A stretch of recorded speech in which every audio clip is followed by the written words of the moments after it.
Donald Trump एक ऐसी शख्सियत जो हमेशा किसी न किसी वजह से चर्चा में रहते हैं। कभी वो भारत को अपना दोस्त बताते हैं, कभी वो भारत को कहते हैं कि हम भारत को सबक सिखा देंगे। अभी चूंकि संयुक्त राष्ट्र महासभा का 80वां सत्र चल रहा है और डोनाल्ड ट्रंप वहाँ पर अपने संबोधन के लिए पहुंचे, तो और बहुत सी घटनाएं घटित हुई, लेकिन एक बहुत महत्वपूर्ण घटना घटित हुई, वो ये कि डोनाल्ड ट्रंप से शाहबाज शरीफ की मुलाकात हुई। जी हाँ, पाकिस्तान के प्रधानमंत्री और वहाँ के आर्मी चीफ आसिम मुनीर भी उनके साथ थे। लेकिन चर्चा क्या हुई और कुछ और उनके अंतर्राष्ट्रीय स्तर पर दिए गए बयानों पर चर्चा करेंगे। नमस्कार, मैं हूं आशीष त्रिपाठी आपके साथ। मेरे साथ है मेरे सहयोगी अंकुर त्यागी। अंकुर, बहुत स्वागत है आपका। और चूंकि जिस तरह से पाकिस्तान लगातार भारत के खिलाफ कुछ ना कुछ करता ही रहता है और एक बार फिर वो ट्रंप से मुलाकात करने पहुँच गए, ये मुलाकात किस मायने में अहम है, इसे कैसे देखा जाए? देखिए आशीष, जो ये मुलाकात हुई ये कोई फॉर्मल मीटिंग नहीं है। इस मुलाकात में जो पाकिस्तान के प्राइम मिनिस्टर थे शहबाज शरीफ, वो डोनाल्ड ट्रंप से मिले। हालांकि फ़ोटो अपॉर्चुनिटी ज़्यादा लग रही थी क्योंकि फोटोग्राफ्स काफ़ी खींचे गए, वीडियो भी बना, बट ये महज 36 सेकंड का था। कोई वैसी फॉर्मल टॉक अभी तक नहीं हुई है, लेकिन अगर होती है, हो भी सकती है, मैं इसका डिनाई नहीं कर रहा हूँ कि अगर ये आज शाम तक या कल सुबह तक कोई मीटिंग होती है तो वो एक सिग्निफिकेंट होगा, वो देखने लायक होगा कि क्या बातचीत होती है और डोनाल्ड ट्रंप क्या कहते हैं। देखिए, फ़िलहाल जो डोनाल्ड ट्रंप का जो पूरा फोकस है, आपने यूएन असेंबली का भाषण भी सुना होगा, उसमें पूरी स्पीच में उन्होंने यही बात कही कि अमेरिका का पूरा फोकस रशिया को कंटेन करने का है, यानी कि रशिया को दबाना है ताकि वो जो यूक्रेन युद्ध है वो ख़त्म हो जाए। डोनाल्ड ट्रंप ने जैसा कहा भी कि मैंने पूरी दुनिया में करीब 6 जंग जो थी वो रोक दी, तो लेकिन जो रूस और यूक्रेन की जो लड़ाई है ये डोनाल्ड ट्रंप के लिए इज्जत का सवाल बन गई है। तो इस इज्जत के लिए वो पाकिस्तान से भी बात कर सकते हैं, इंडिया को कुछ पोक करने के लिए, और भारत पर तो दबाव बनाने की उनकी रणनीति रही है। लेकिन भारत ने अब तक कभी उनके बयान के बाद कभी इस तरह की प्रतिक्रिया, खास करके प्रधानमंत्री नरेंद्र मोदी के अगर हम बयान देखें तो वो जो भी बोलते हैं उसके समतुल्य ही जवाब दिए जाते हैं। लेकिन अभी कुछ जो ऐसी चाइना को, फिर भारत को, वो ये कह रहे हैं कि रूस से आप अगर एनर्जी ले रहे हैं, चाहे वो फ्यूल के माध्यम से हो, चाहे गैस एनर्जी के माध्यम से हो, अगर आप लेते रहेंगे तो फिर आप रूस यूक्रेन युद्ध को वित्त पोषित करो। ये बहुत गंभीर आरोप है, क्योंकि हर देश की अपनी नीड है, उन्हें जहाँ सस्ता मिलेगा वो वहाँ से लेंगे। फिर ट्रंप को इससे क्या प्रॉब्लम है? देखिए, कहीं ना कहीं मुझे लगता है कि इस मामला कहीं ना कहीं ये सुलझ सकता है। मार्को रूबियो के साथ बातचीत हो रही है भारत की, और अमेरिका के जो एडवाइज़र हैं उनके साथ भी भारत सरकार ने कहीं ना कहीं डिप्लोमेटिकली एंगेज करने की कोशिश की है। तो ये एक बड़ा एक मूव है कि देखते हैं कि आने वाले समय में भारत जो एनर्जी वाला मसला है इसको कैसे सुलझाता है। जहाँ तक आपकी बात है, ये बात सही है कि एनर्जी को लेके ही लड़ाई है। बेसिकली अमेरिका का पूरा फोकस ये है कि रूस किसी तरह इस युद्ध में संघर्ष विराम के लिए मतलब तैयार हो जाए। क्योंकि देखिए, कल भी और परसों भी और 20 तारीख को भी रूस ने लगातार बॉम्बार्डमेंट किया है यूक्रेन पे। करीब 450 ड्रोन अटैक किए, ड्रोन भेजे गए, 40 मिसाइलें दागी गई, और जो इलाका था सुमी और जो आसपास का जो इलाका था उस पर और कब्जा कर लिया है। आपने डोनाल्ड ट्रंप की स्पीच देखी होगी जिसमें उन्होंने कहा है कि जो यूक्रेन का इलाका रूस के कब्जे में जा चुका है वो यूक्रेन का है। वो पहली बार उन्होंने यू टर्न लिया है। आमतौर पे उन्होंने पहले ये कहा था, ऐसा माना जा रहा था कि भाई अगर रूस की और यूक्रेन की बातचीत होती है तो जो रूस के हिस्से में कब्जा है यूक्रेन का, मतलब जो इलाके जा चुके हैं, उन्हें रूस को दे देंगे, कोई दिक्कत नहीं है। ये मोटा मोटा सहमति बनी थी। बट अब लग रहा है डोनाल्ड ट्रंप को कि अब चूंकि रूस बिल्कुल झुकने के लिए तैयार नहीं है, संघर्ष विराम नहीं है, तो अब डोनाल्ड ट्रंप ने जो अपनी स्पीच में बात बोली है वो ये बोली है कि जो कब्जे वाला इलाका है रूस के अंडर में वो भी यूक्रेन का है, वो उसे वापस मिलना चाहिए। तो ये साफ दिखाता है कि कहीं ना कहीं जो यूक्रेन और रूस और अमेरिका की जो बातचीत है वो डिरेल हो चुकी है। उसमें अब से फिर से उसे पटरी पे चढ़ाना बहुत मुश्किल है।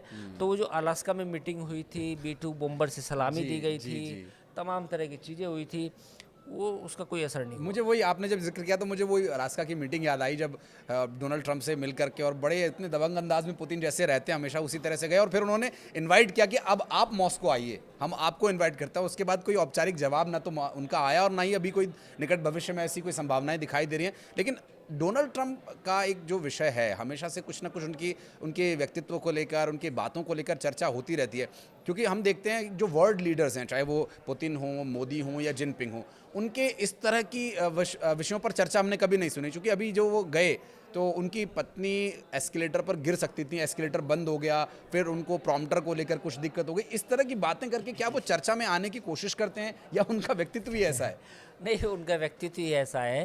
चाहे वो एस्केलेटर वाली बात आपने बताई, फिर उन्होंने जो प्रॉम्प्टर था उसको भी लेके उन्होंने कहा काम नहीं कर रहा था। कि who is responsible for this is going to be hard time, ऐसा कुछ बोला उन्होंने कि जिसकी वजह से ये हुआ वो मुश्किल में पड़ने वाला है।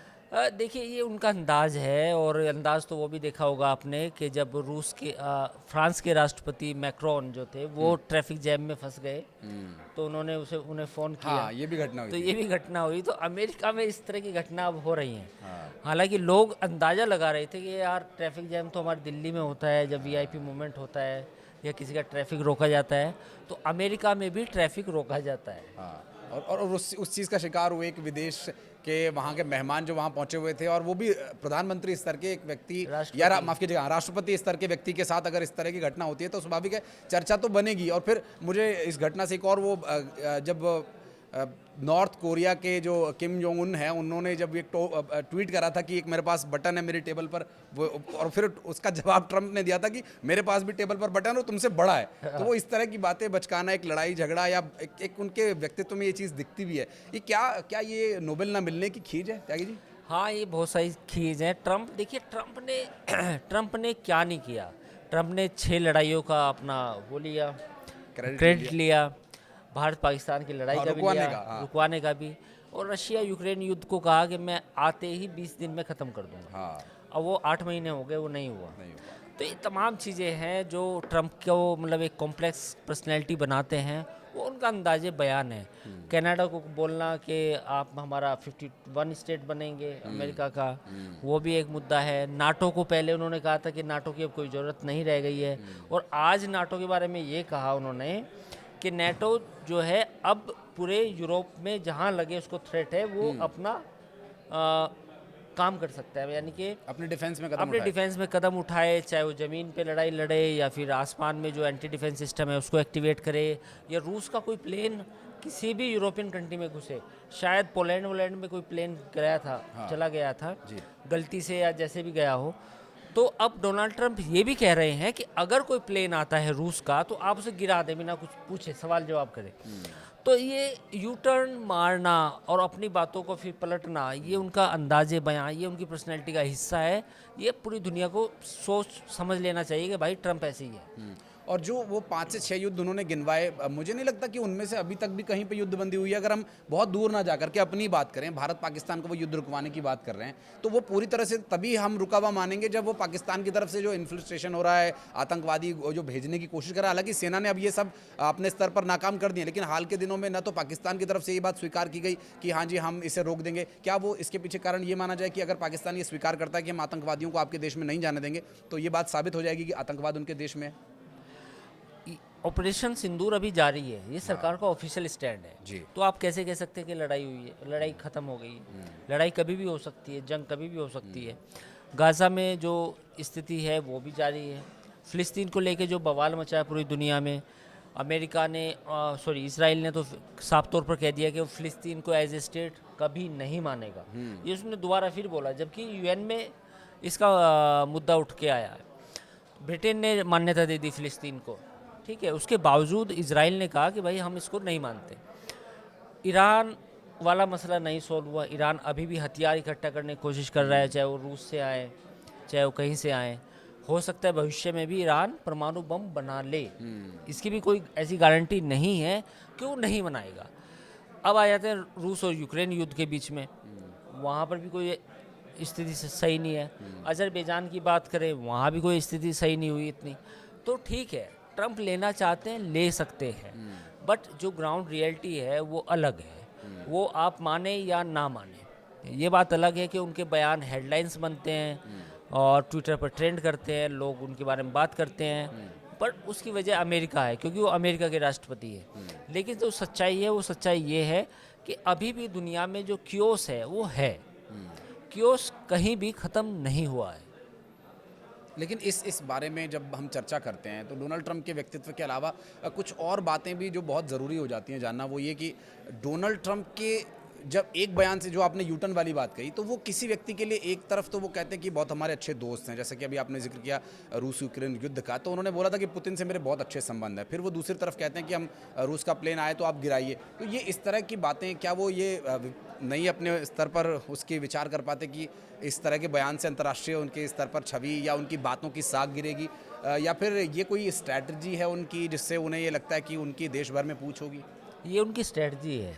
अगर जिन लोगों को लगता है कि ट्रंप ऐसे बयान क्यों देते हैं, तो उसकी वजह ये है कि ये उनकी स्ट्रेटजी का हिस्सा है। पहले कुछ बात कहना, फिर दूसरी बात करना, फिर यू टर्न लेना, और फिर बात को घुमा के, बेसिकली उनको एंड रिजल्ट से मतलब है कि मेरा काम होना चाहिए, वो चाहे जैसे हो।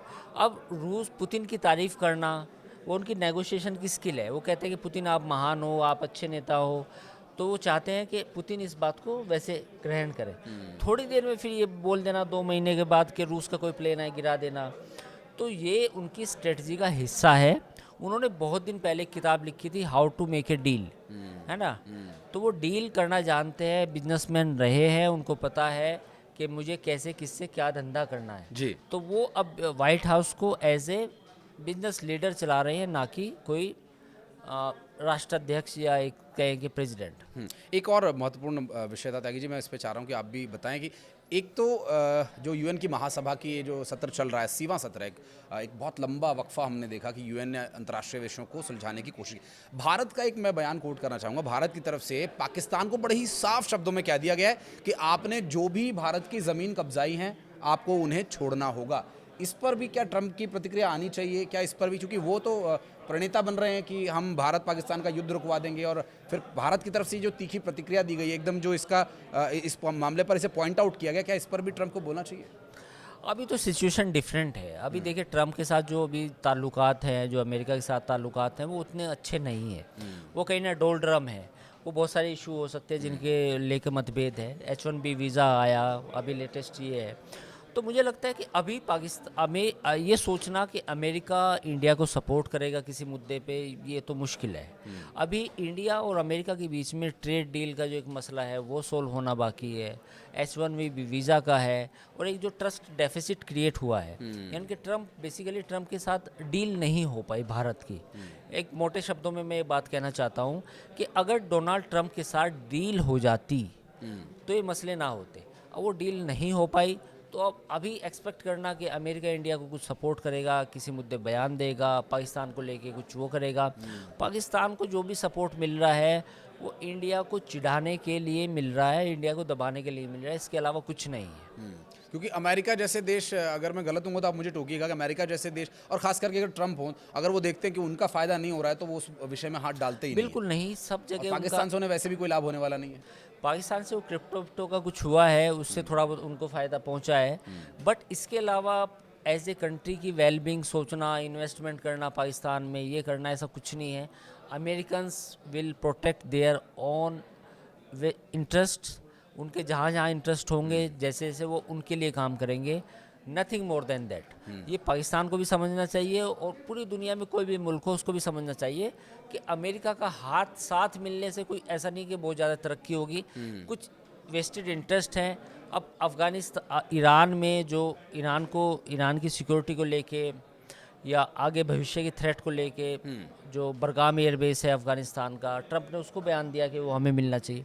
वो क्यों मिलना चाहिए? वो इसलिए मिलना चाहिए कि वो वहाँ से बैठकर पाकिस्तान, इंडिया और ईरान और ये पूरा रीजन, वहाँ अमेरिका ताकि निगरानी रख सके, उसे मालूम हो कि क्या चल रहा है, क्या नहीं चल रहा है। तो ये तमाम चीज़ों को लेके ही उसने ये सब एयरबेस मांगा है।